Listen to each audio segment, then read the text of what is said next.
ರಾಜ್ಯಪಾಲರ ವಿರುದ್ಧ ಕಾಂಗ್ರೆಸ್ ನಾಯಕ ವಿಧಾನ ಪರಿಷತ್ ಸದಸ್ಯ ಐವನ್ ಡಿಸೋಜ ಅವರ ವಿವಾದಾತ್ಮಕ ಹೇಳಿಕೆ ಸಂಘರ್ಷದ ವಾತಾವರಣವನ್ನ ನಿರ್ಮಾಣ ಮಾಡಿದ್ದು, ಮಂಗಳೂರಿನಲ್ಲಿರುವ ಐವನ್ ಡಿಸೋಜ ಅವರ ಮನೆಗೆ ಕಲ್ಲು ತೂರಾಟವನ್ನ ನಡೆಸಲಾಗಿದೆ.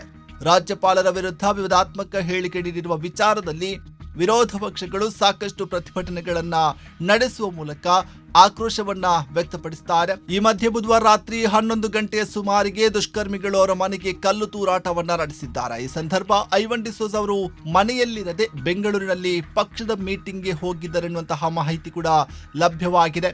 ಸುಮಾರು 5 ರಿಂದ 6 ಜನರಿದ್ದಂತಹ ತಂಡ ರಾತ್ರಿ 11ರ ಸುಮಾರಿಗೆ ನಗರದ ವೆಲೆನ್ಸಿಯಾದಲ್ಲಿರುವಂತಹ ಐವನ್ ಡಿಸೋಜ ಅವರ ಮನೆಗೆ ಕಲ್ಲು ತೂರಾಟವನ್ನು ನಡೆಸಿ ಆ ಬಳಿಕ ಘೋಷಣೆಗಳನ್ನು ಕೂಗಿಕೊಂಡು ಪರಾರಿಯಾಗಿದೆ ಎನ್ನಲಾಗಿದೆ. ಘಟನೆಯಿಂದ ಮನೆಯ ಗೋಡೆ ಹಾಗೂ ಕಿಟಕಿಯ ಫ್ರೇಮ್ಗೆ ಹಾನಿಯಾಗಿರುವ ಬಗ್ಗೆ ವರದಿಯಾಗಿದ್ದು, ಸ್ಥಳಕ್ಕೆ ಹಿರಿಯ ಪೊಲೀಸ್ ಅಧಿಕಾರಿಗಳು ಭೇಟಿ ನೀಡಿ ಮನೆಯ ಸಿಸಿ ಕ್ಯಾಮೆರಾಗಳನ್ನು ಪರಿಶೀಲಿಸ್ತಾ ಇದ್ದಾರೆ.